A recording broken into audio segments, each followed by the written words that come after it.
Episode 2 opens with a flashback to Yuri's childhood, when she imagined how fun it would be to build a bridge on the rooftop. In the present, Yuri is frozen in fear on that very same suspension bridge. At the end stands a masked man wielding an axe. Yuri tries to reassure herself, hoping the man can't cross the bridge.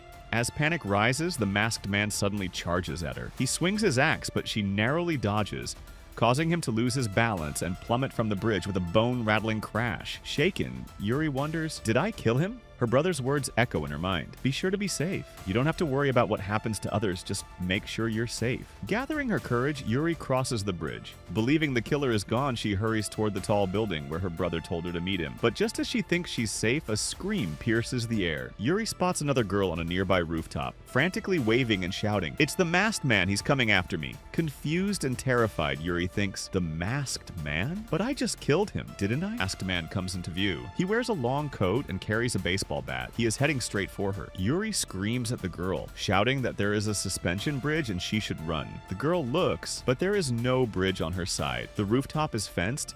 There is a gap in the fence that looks like an exit, but it leads only to a dead end. Instead of running, the girl smiles at Yuri.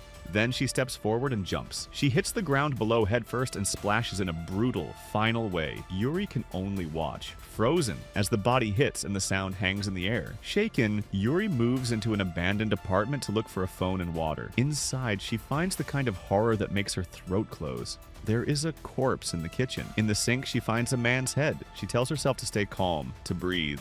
But the world around her is impossible to accept. Her brother's voice rings in her head again. You can move freely on the upper floors. Stay safe. She thinks about the notice she saw earlier. No access to the ground. Who wrote that? Who sealed the ground away and left people to this?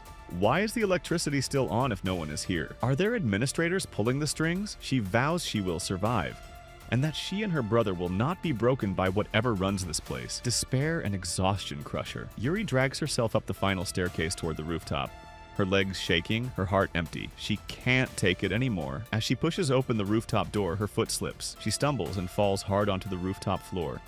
Her student ID slips from her pocket and skids away, but she doesn't even notice. She lies there for a moment, staring blankly at the cloudy sky above her. Then she slowly gets up, steps toward the edge, and whispers, I can't do this anymore. The city below stretches endlessly. No streets, no people.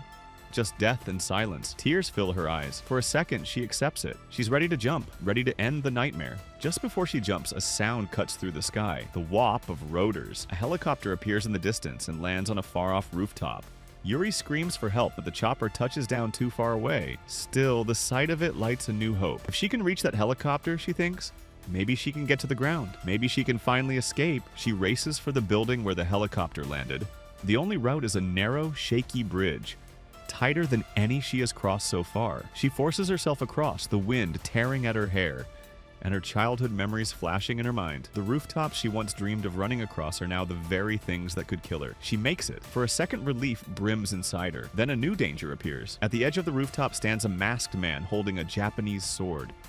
He moves with calm precision. Terror floods her. She looks for a way out and realizes she has a choice: jump and hope to survive, accept death, or fight. She decides to fight.